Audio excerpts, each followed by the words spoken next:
All right. Well, maybe we can just start in a little bit. I think now we're about 2 after 11.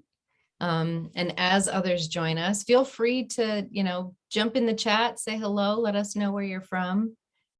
This is a webinar to talk about redesigning schools to embrace today's conditions. So Justin and I have been having conversations about this for several months now, and we're really excited to start this conversation with you all today.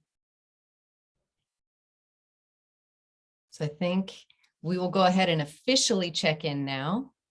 So looking at your options here, what mindset do you want to embody today? And feel free to just share out in the chat. Justin, what mindset are you intending to embody today? How about embracing ambiguity? We don't know all the answers, and that's okay, but that doesn't mean we should stop trying to answer them and figure them out. And I think that's our reality. Yeah. What about you? I think, on a related note, make it. I like the idea that prototypes are powerful, just getting started, trying something, learning from it as you're trying it. And hopefully we'll kind of end on this note in this conversation with some ideas on things that people can maybe try. So as everybody's joining, please go ahead and check in the chat. We've got Kim is embracing creative confidence today. That one's good too. And I apologize. It's spring here in Virginia and I have dogs who have spring fever. So you might hear a dog every now and again. And apologies in advance for that. Dog is creatively confident. Yes. Barking in the springtime. She's embracing the prototype of if she barks at the door, maybe it will open. All right. Well, thanks all for checking in. We'll go ahead and introduce ourselves officially. I'm Megan Campion. Obviously, I am the cartoon on the left. I'm a partner at Education Elements, and I am really excited about the topic we're tackling today. I'm a former middle school person, so taught middle school administrator, if that helps you place me in a category that would be useful. That would make me the cartoon on the other side. Good morning, I'm Justin DeLeon, partner with Ed Elements, and I'm based in Miami, and I started my career teaching also middle school in the district here in Dade County Public Schools. And during that time, I had the chance to experience a blended learning model and small group rotations, and certainly got it wrong having all my kids in neat little rows when I first started. And so I learned quickly that was not the way. And I'm particularly interested in our topic today on how we can redesign school models to create overall a better teacher experience and stabilize learning with our students.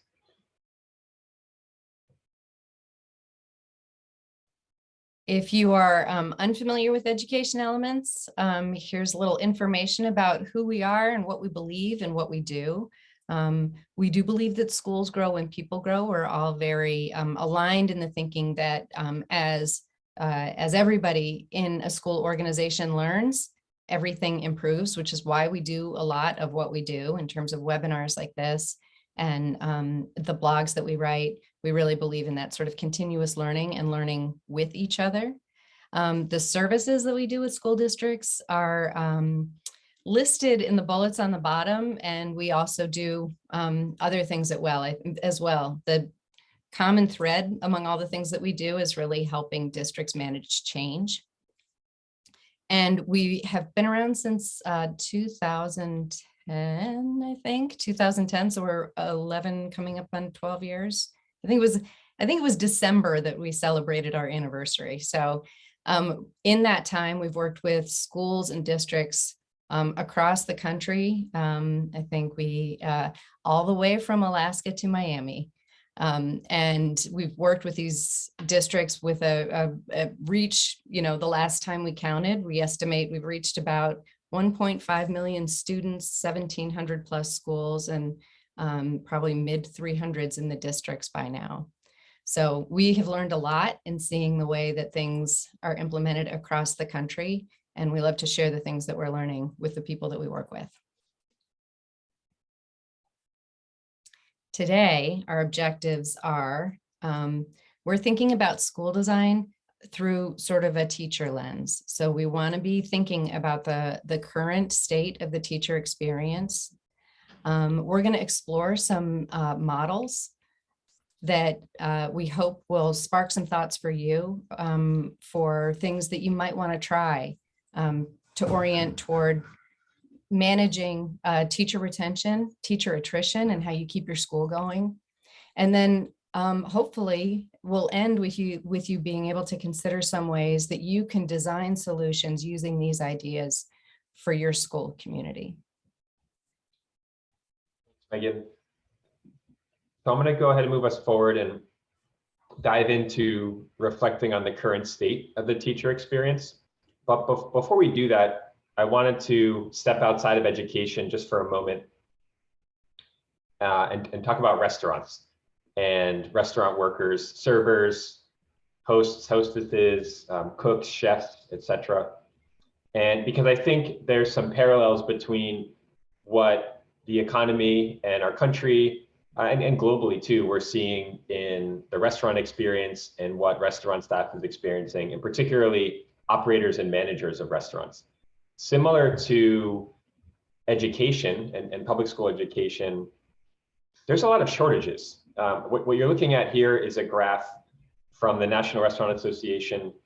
And what you can see all the way on the left side of the table are the percent below necessary staffing levels. So if we're looking across all restaurants, about 40% of them are more than 20% below what they would need for staffing, right? And then you look at, full service restaurants or limited service restaurants, it's even worse for limited service. So a lot of them are really struggling with finding staff, keeping staff, and operating, right? And a lot of these are small businesses. Yes, like those larger companies, right, that operate and own franchises, but a lot of restaurants, as you know, are family owned and smaller businesses. And so how is it that restaurants are responding and restaurant operators? Some of them, unfortunately, and as we saw over the past couple of years, had to close. Some of them, like the Dunkin' Donuts around the corner from my house, it moved to drive-through only, and they've stayed that way. So they've actually decreased the number of staff. I go there probably like once a week, and they've maintained a drive-through only policy, and part of that is because they just can't find enough people. But they're still keeping their doors open, their window open, more accurately, not the door, for drive-through.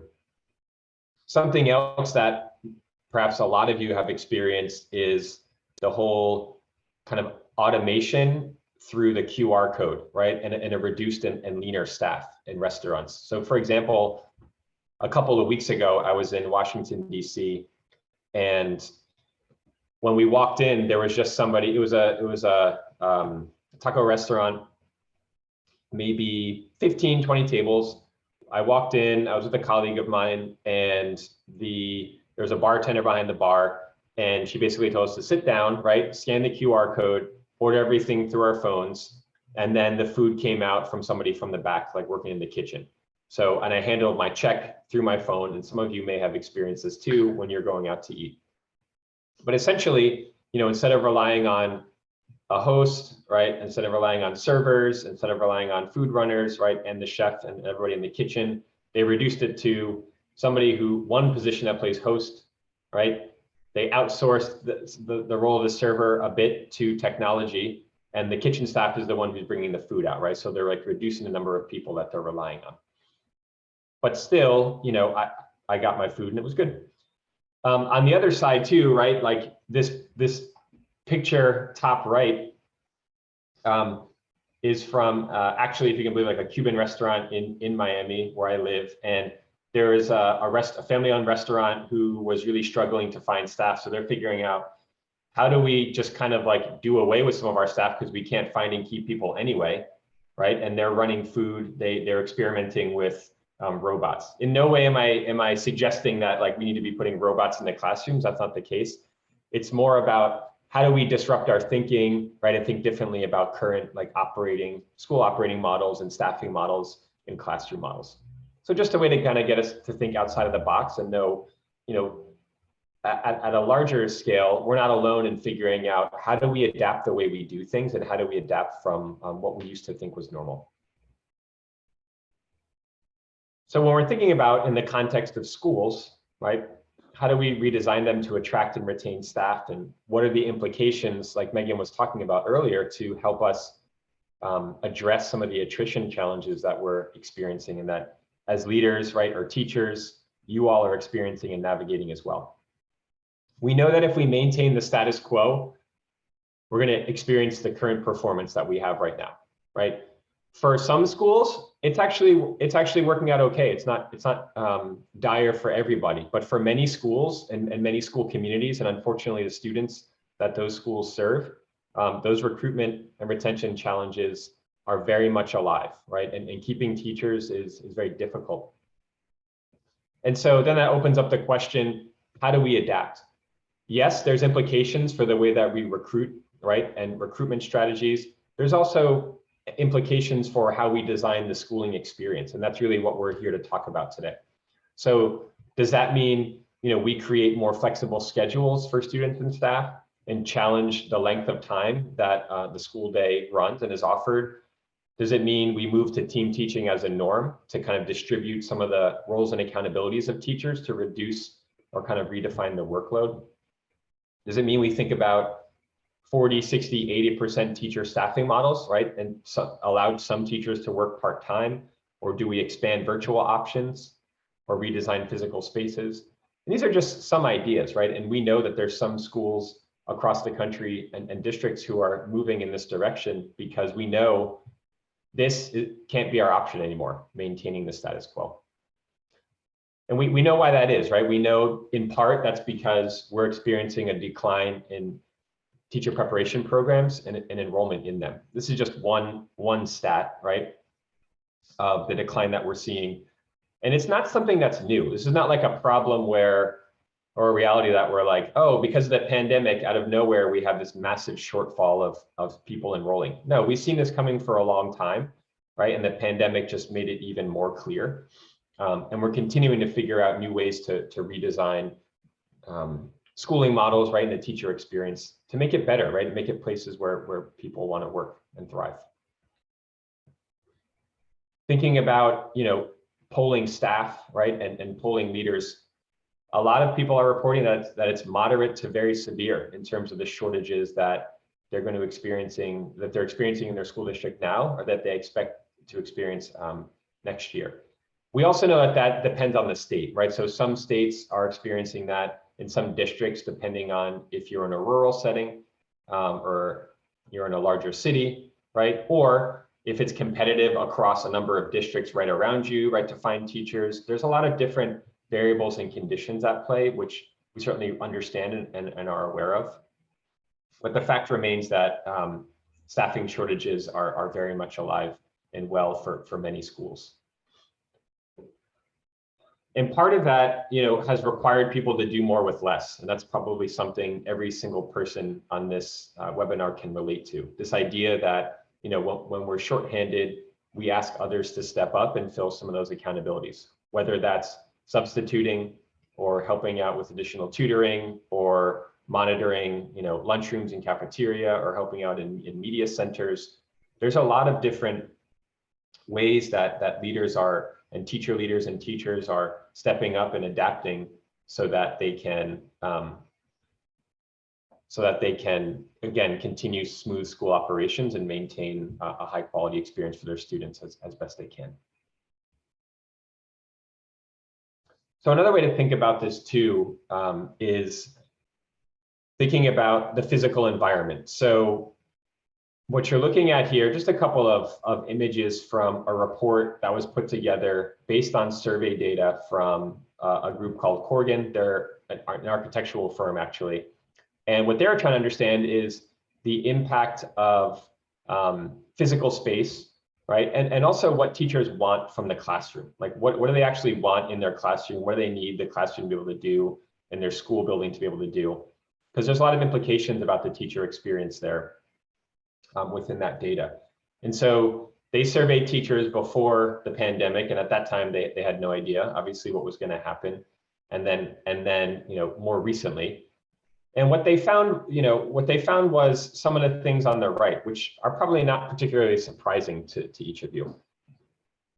That teachers care about feeling good, right, and their own well-being, and that their physical environments or the way that they're connecting virtually, like those things matter.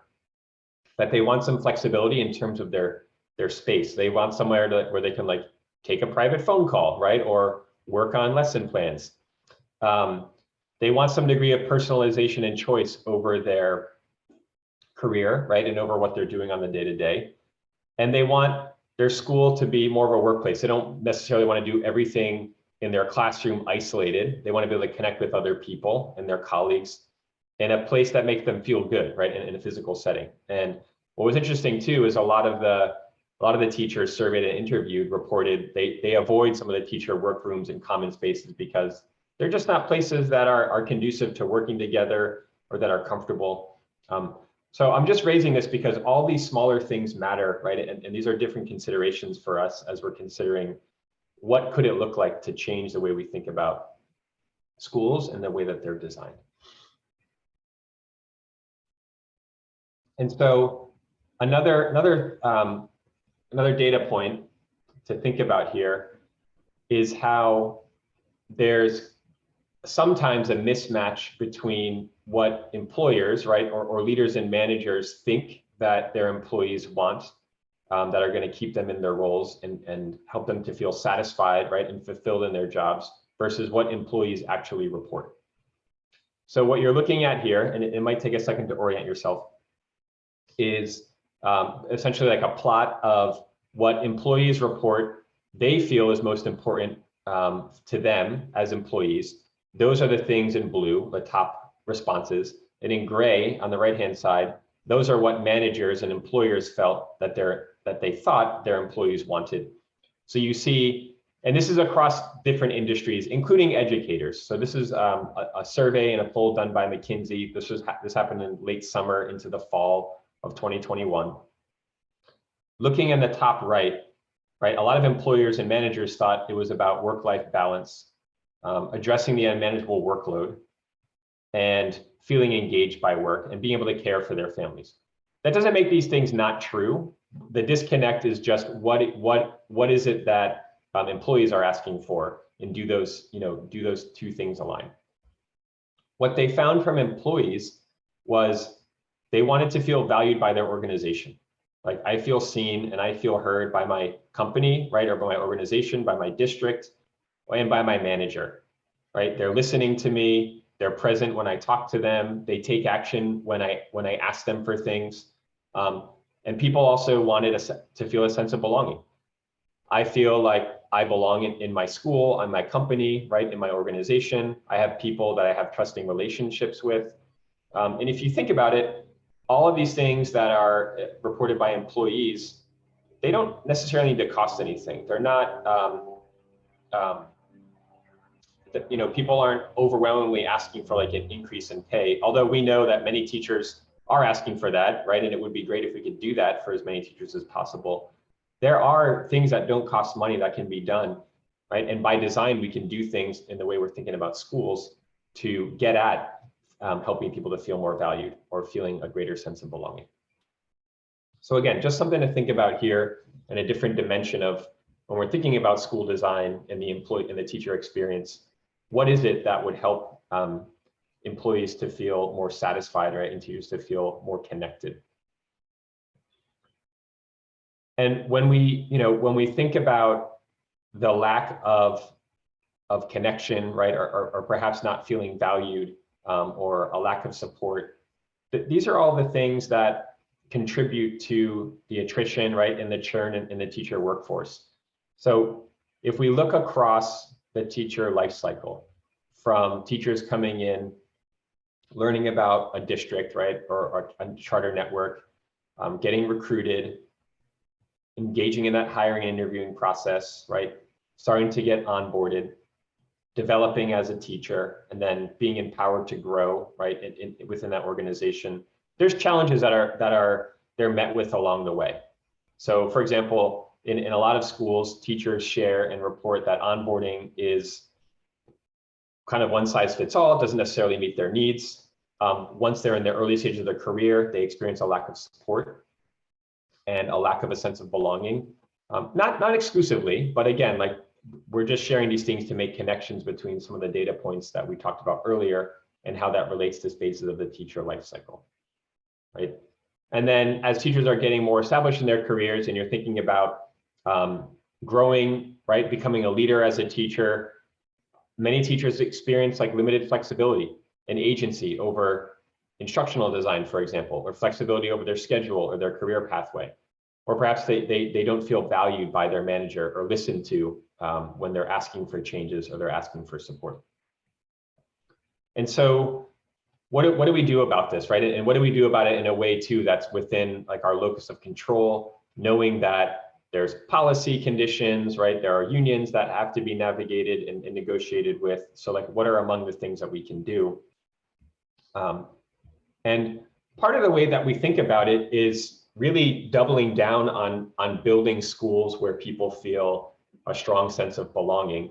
And we feel that a strong sense of belonging could be achieved through some of these elements, right? And that these elements are woven into and considered when you're designing school environments with teachers, right? With students, with stakeholders in your school community. So how do we create a greater sense of agency? How do we prioritize teacher development? How do we make sure that schools are equitable and inclusive and representative of the people that they serve and the people that contribute to those school communities? And how do we make sure that wellness is a priority and that the organization is taking that seriously and taking strides to care for teachers and provide support to them? We're going to get more into these as we explore school models in a little bit.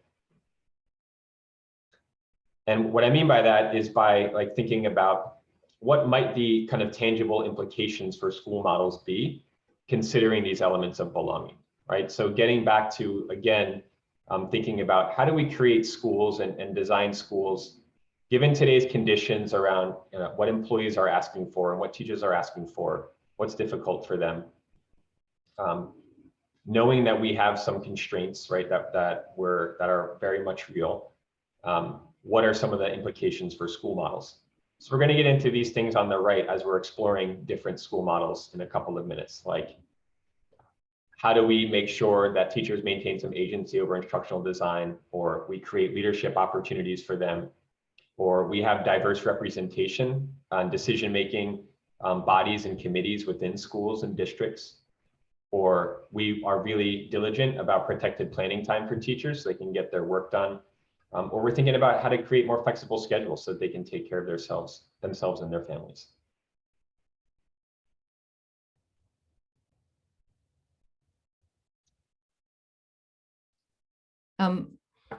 The comments in the chat, I know you've missed them because you've been sharing, Justin, but I think some of the things that have come up in the chat, I think speak really well to this slide. This is a quote by Tom Northrup. This is from the book, The 5 Hidden Mistakes That CEOs Make. And I think it's an interesting quote in light of what we've talked about, that all organizations are perfectly designed to get the results they're now getting. If you want different results, we must change the way we do things. And in the chat, Kim was sharing that many colleges are closing their schools of education because there are so few people going into education as a major. And when we think that a lot of our school models were built on assumptions that are no longer safe to make, it's an interesting, way to consider that tipping point between maintaining what you know and needing to find a different solution. for those of you joining the webinar, Justin and I were having a back and forth about like, ooh, what's a good quote for this? And one of the quotes that I think is also very relevant here, and it gets to that question of like, do we disrupt the apple cart, or do we keep just trying to solve for the short term and think things will get back to normal? And I might not be pronouncing her name right, but it's Anais Nin. I think that's how you pronounce it. And the quote is about, a flower becomes a flower when, and the actual quote is, and the day came when the risk to remain tight in a bud was more painful than the risk it took to blossom. So there is like a tipping point where you just know there has to be a different solution. But how do you do that when you have so many people who are deeply invested in schools? You've got your teachers, you have your students and families. And we wanted to share sort of our process for managing change. This is one of the ways that we've gone about it with pretty much every project that we're on. And sometimes this varies a little bit, but the basic steps are the same. We always start with aligning with our stakeholders on what the goal is. Then we have some education where we do some exploration of different models, different things we could be considering. And then once we have our arms around the possibilities, then we design with the people who are going to be in it with us. And we come up with a variation of the solution that will work with the community that we're in. And then finally, we go into that knowing that we're going to commit to something, and having committed to it, we're going to learn from it. So there's the plan for implementing what you've come up with, and then and making some decisions about when you're going to reflect and what you're going to be using as an evaluative metric to make changes. So Marissa, I see your question about data sources. That wasn't my fact, that was Kim in the webinar in the chat, but I think it would be an interesting thing to know how many colleges have done that. And I invite you all to share with us what you think the highest priority is for your teachers as you're thinking about what you might want to change.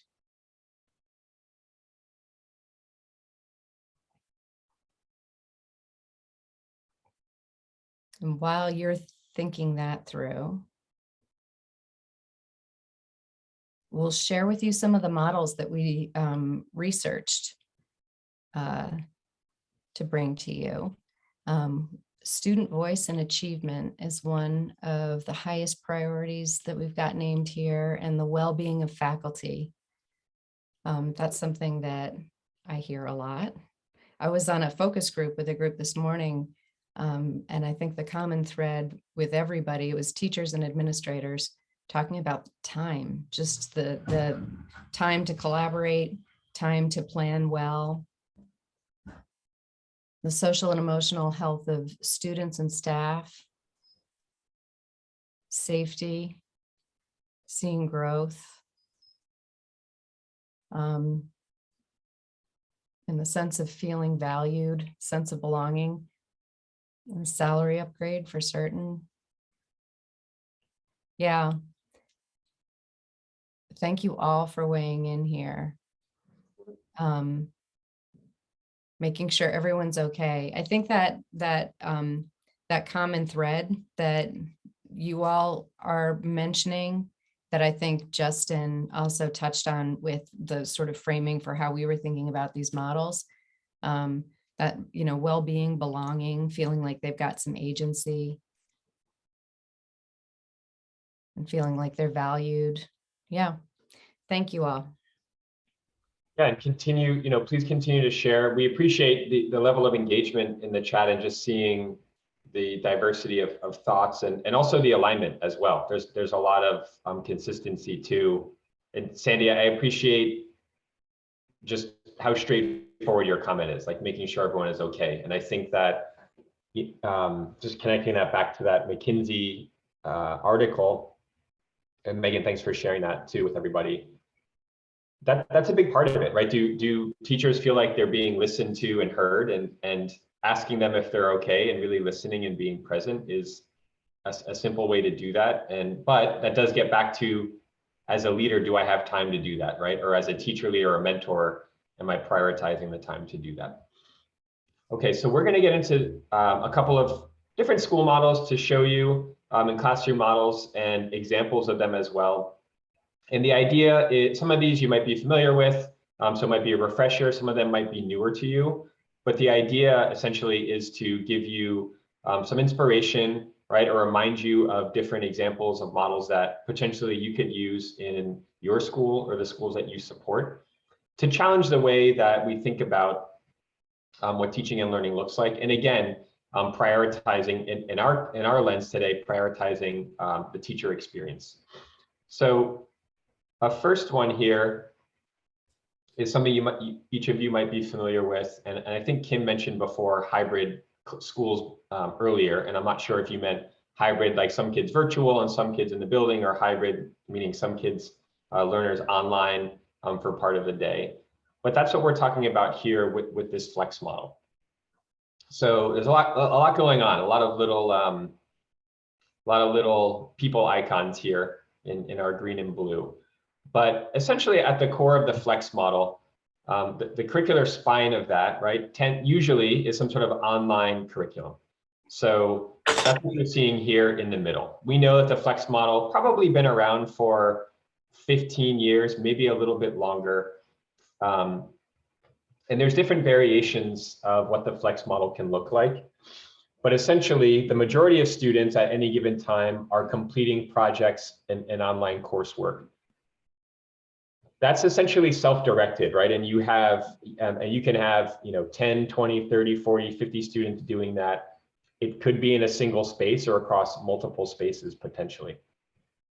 However, having some structures in place where students have the option to get up and move to breakout rooms and like dedicated spaces where they can work independently, right, or work with their peers is an important part of this equation. What the flex model definitely values and requires is that teachers are meeting with students one-on-one to set goals. And so that's important because it prioritizes relationship building, and it prioritizes teachers getting to know their students more deeply. And that also happens through small group instruction. So the majority of interactions in a flex model are really through one-on-one discussions and small group instruction. Very, very rarely is there going to be interaction with the whole class, right? And so because of that, teachers feel a greater sense of belonging and connection with their students. And ideally, teachers are feeling more fulfilled because they have a greater understanding of their students and they're helping to connect their students with their interests and needs and passions. So one example of that, some of you might be familiar with Career Path High School just outside of Salt Lake. It's a school that I had the privilege of working with a little bit years ago when it was first starting up. And you're looking at a couple of things here. So on the left, you see an example of a 9th grade and a 12th grade grader schedule. And on the right is really just like a high-level description from their website about what the model is about. So the school is housed on a technical college campus, again, outside of Salt Lake. And there's this big open space, essentially, with some flexible furniture, and they call it their learning center. And there's no point in time where you would walk in there and you see like all students learning in the same way or from a teacher standing in front of the room. It really does resemble that image that we were just looking at. And as students get older into 12th grade, they have the choice to stop into the learning center or not, depending on how they're performing. And the idea is that as students get older, they're choosing a program within the technical college. And since they're already on campus, right, they go and they learn through some sort of like they learn a hands-on trade while still enrolled at the high school. And what's interesting about this model too, and why we decided to include it, is because it provides some flexibility in scheduling. So for example, there are extended hours from 6 to 8 o'clock when students can come by the learning center and meet with teachers, which means that there's teachers who are staying there and who might work a later shift, right, and might not have to start as early. And so again, like there's different ways that might help you to think about what it can look like to be more flexible. But we wanted to share one example of a flex model to just kind of illustrate what's possible. So some considerations and some benefits for this, again, is there's an opportunity to create more flexible teacher schedules.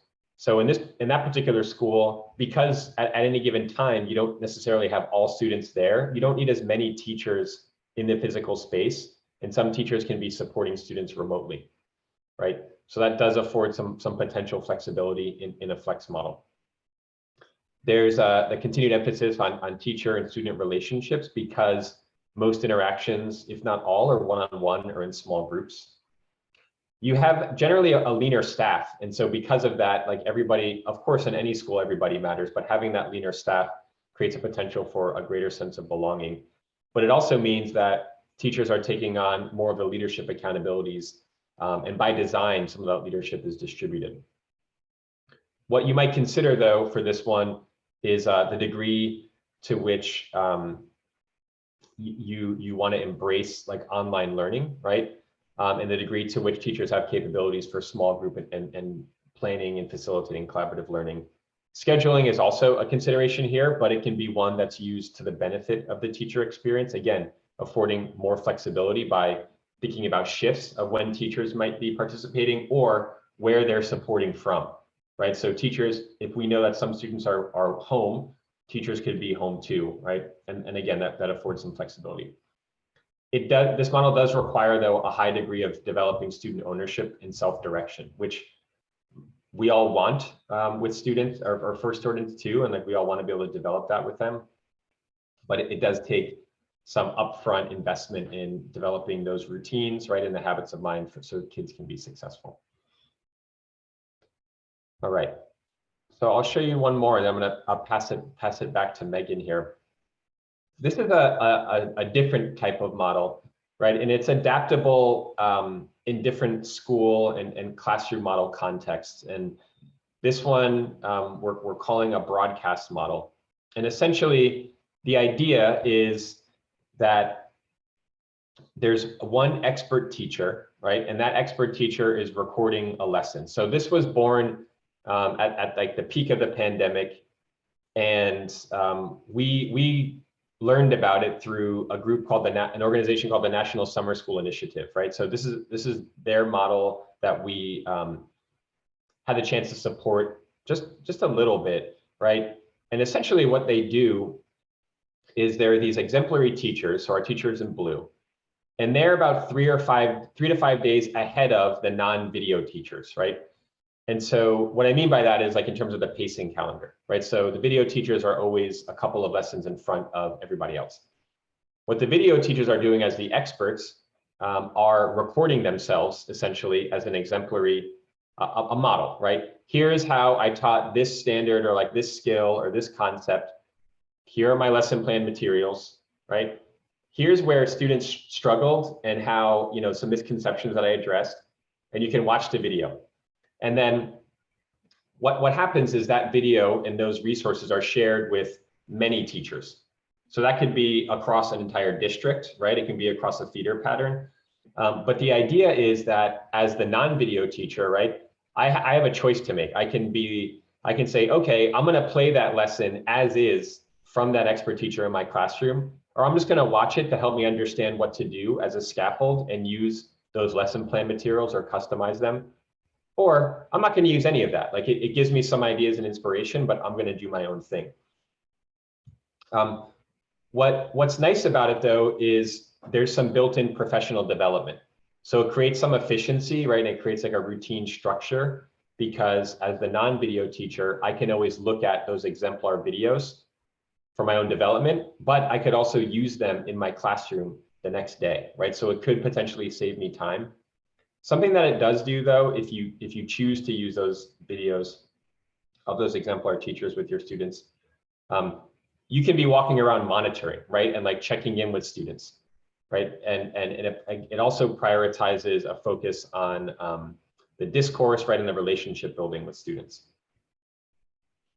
So you can check out the National Summer School Initiative.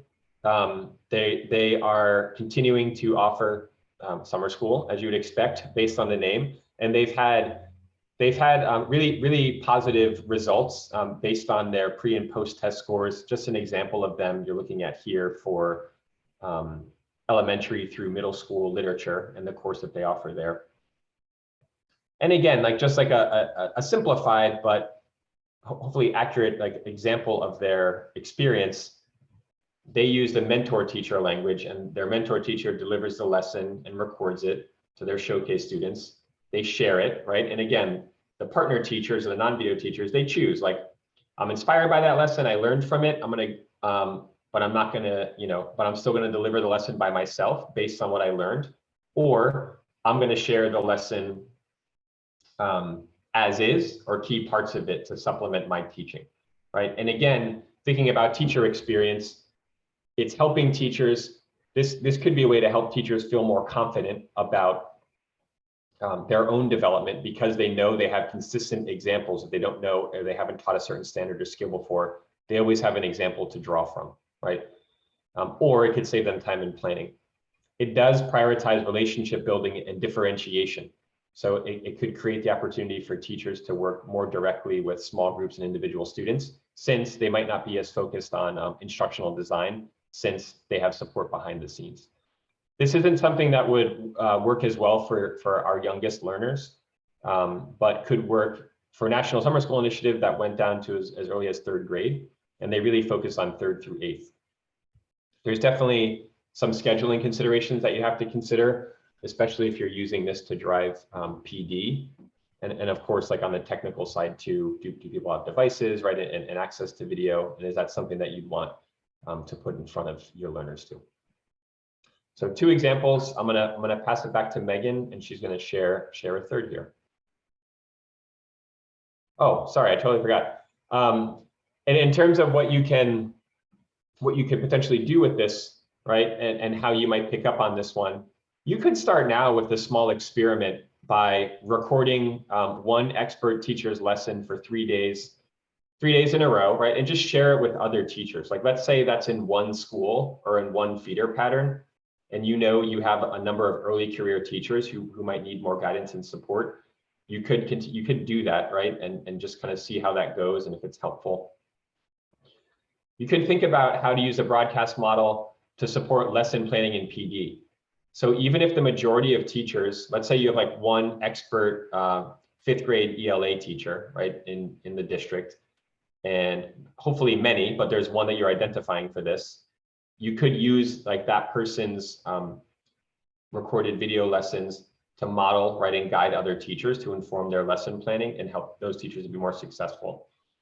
And eventually, like, that's something that you could offer to all new and early career teachers, or everybody, right? Again, as a way to help teachers get some time back, so that way they're focusing more on facilitation, right, and managing the classroom, and they're putting less time earlier part of their career on some of the instructional design, or they're getting support with that, right?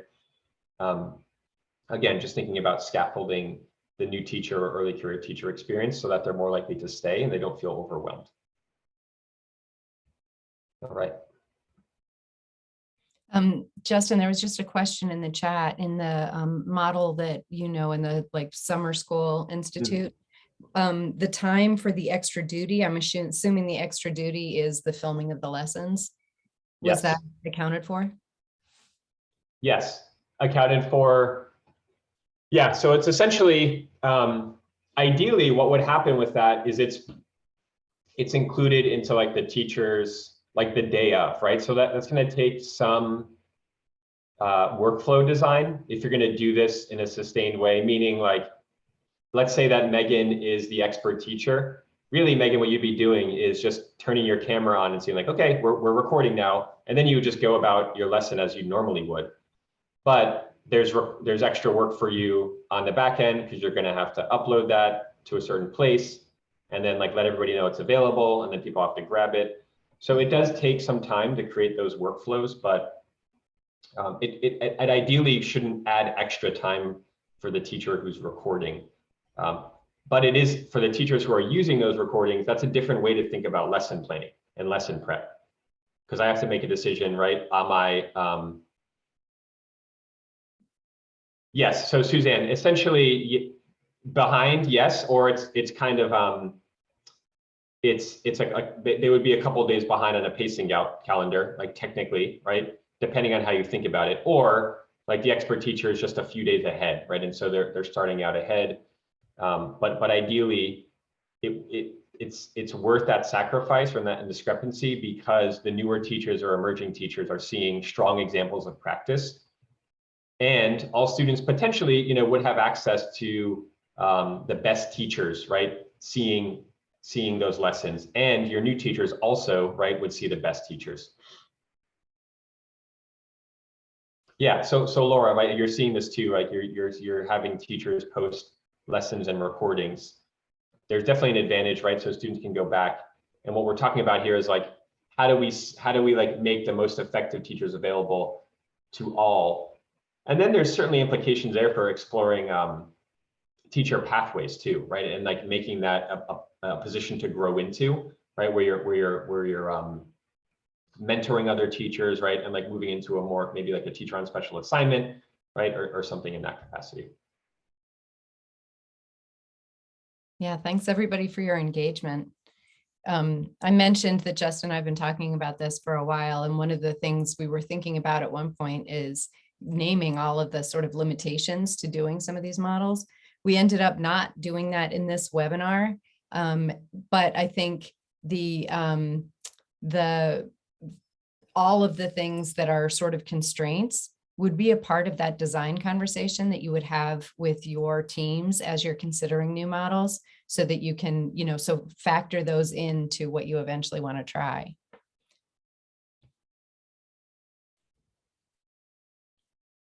So this is another model that this is one I was sharing out about this morning. This team teaching model. When I was teaching, I thought I was team teaching because I co-planned with the person who was teaching the same subject I was teaching at the same grade level. But it wasn't this kind of team teaching. This team teaching model that we're looking at is something that has been piloted by the New Education Workforce Initiative out of Arizona State University. And it has been implemented in Mesa County in Arizona.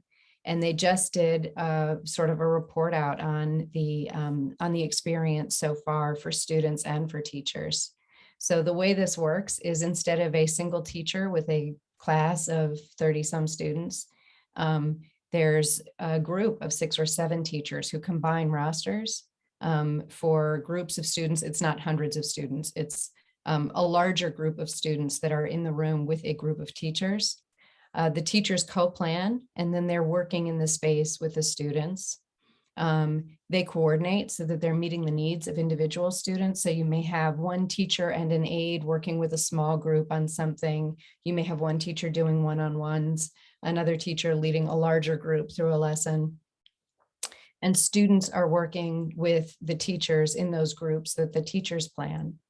The early results that they have found from this, the way this has been implemented in Mesa County, is that there's been an increase in reading levels and a decrease in discipline referrals. And then the sort of anecdotal experience that they captured in the article I read, teachers talking about, they have a sense of real collaboration, and they feel like they're really on a team. That when, if one of them needs to step out of the classroom for a minute, other people understand, and then they do it in kind for the people who need their moment.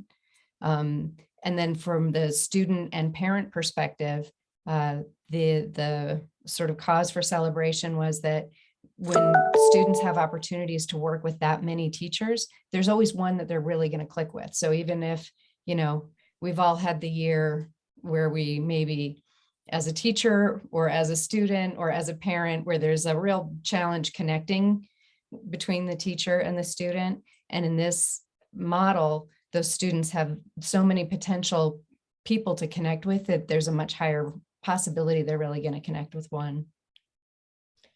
The examples that we have from this, the Sonoran Sky Elementary in Glendale, Arizona is one.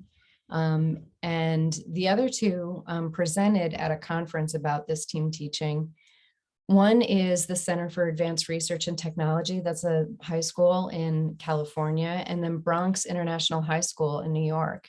And this is a screen capture from their website. This is the whole team that works with like a subset of students in that high school. So that's how they present on their website, or these are the different teams that the students are in. The benefits and considerations for this one, that teacher professional development is built in. We all know that it has been well documented that the best teacher professional development is in your context with people who do it a little bit better than you do and who are invested in your growth. So teachers learning from teachers is incredibly beneficial, and this has it all built in. I mentioned this in the conversation I was having this morning because one of the people I was talking to was a first year teacher who was saying, I just wish I wasn't doing this all by myself. I wish I had a mentor, somebody who could, kind of walk me through, because I'm just making guesses and it's the first time. And so that brought this to mind, that's built in you, and you can have more novice teachers or people who are pre-certification in the classroom learning from teachers who have more advanced skills. The sense of a network that you're working with on a problem, like you're working on the same thing, is something that really does increase that sense of belonging, the sense of, accomplishment you get when you're working on a team on a specific project and you're sort of struggling through it together, I think is something that has been noted as something that's really missing for some teachers now, that feeling that they're on a committed team. So that also would increase the teacher's sort of sense of wellness and feeling like they're part of a community. Teams can also better absorb a single absence. I'm not sure how often you all experienced this over the school year this year, but I work with many districts who found, as COVID spiked and waned, there would be, we just had 10 teachers call out. And so people are combining classes, and we had several schools who would have to shut down for a week at a time because they just didn't have enough people in the building to serve the students. So teams can better absorb those absences. And the considerations are, this has some space and scheduling considerations, especially if you're thinking about getting larger groups together in a larger space. How are you accounting for the students who need less distraction, and being really intentional about how you're managing the time and space for the students' benefit in those situations.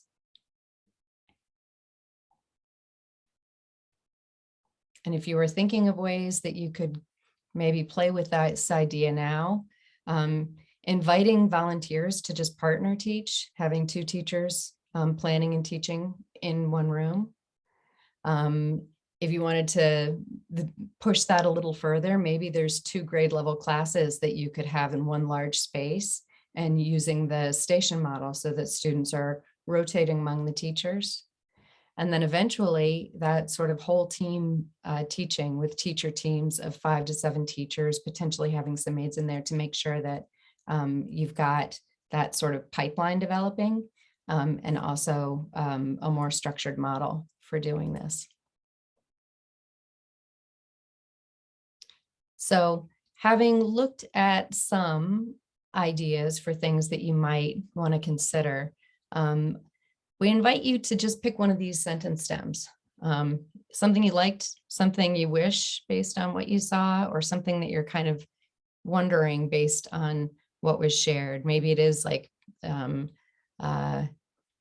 wondering about something you could add on to one of these, or a constraint that you don't see factored into what we shared. So go ahead and share that in the chat. And while you do that, I'm going to catch up on the chat that happened while I was talking.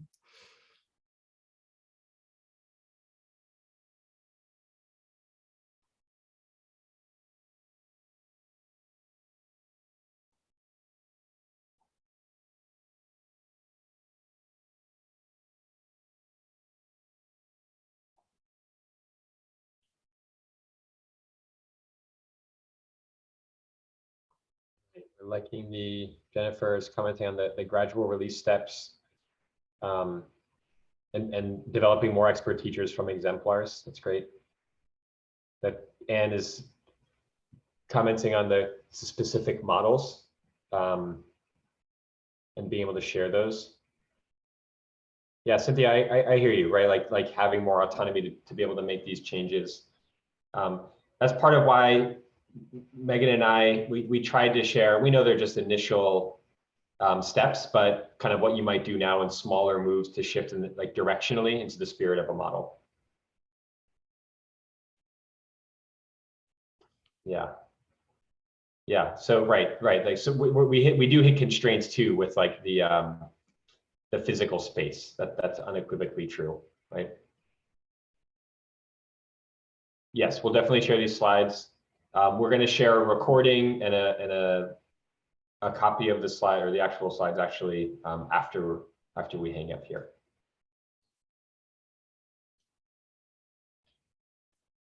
Okay. Yeah, Sandy, that's very real. I think, I don't know, there's so many cliches about that, like building the plane while you're flying it, and like the challenge of redesign while you're just maintaining, and you have to. So thanks for calling that out. Yeah, we didn't, Suzanne, you're talking about buy-in too. I mean, we mentioned this a little bit with and I think we only have a couple minutes left here, but Megan, you talked about the methodology here, right? And we definitely recommend, and the way that we approach this type of work is in a really collaborative and human-centered fashion, like following a design methodology similar to this. It's something that certainly you could do too, right? And this is just a very like cursory glance at some of the guiding questions that helps to support the design of models. But to get at the point about buy-in, like we believe that a huge part of that in consideration is engaging people in designing the classroom model. That doesn't need to be an entire school transformation. It could just be one grade level team or a couple of teachers and helping them, right, to get a proof point. And again, like moving directionally in a certain direction. Yeah. So Megan, I don't know if there's anything you'd like to add, like as we close here about this, about like the methodology. Yeah, I mean, on the heels of the conversation I had this morning, I will say even just that first step of connecting with the people who would be impacted by a change, or the people you're concerned about having buy-in, and just asking them, like, if you could change one thing, what would you change? I think a lot of resistance is often when people don't feel like they're being consulted. So I think even just asking the question can buy you some goodwill. And with that, I think we probably don't want to keep people over the time that we planned. So we do have, I think we have our emails to share. If you are interested in joining a community of practice, we do have several sort of regionally based regular conversations with leaders in different areas. And if you're interested in joining one, we will get you connected with the people who facilitate those and sign up. So you just have to take a picture of that QR code and you can go share your information there. And finally, we have a survey that we would love if you wanted to give us a little feedback on this webinar. And I think the survey will come in the follow-up email. These are our emails if there are things that you want to ask us about, articles you want us to send you. And our checkout question is share one key takeaway, and then you get to go. And thank you all for joining. Absolutely. Thank you so much. We appreciate you. Yeah, if you miss a QR or anything, we'll send everything out in the slides, and you will have access to that. So don't worry, we'll get that to you. Thanks, Tracy. Thanks for joining. Thanks, George.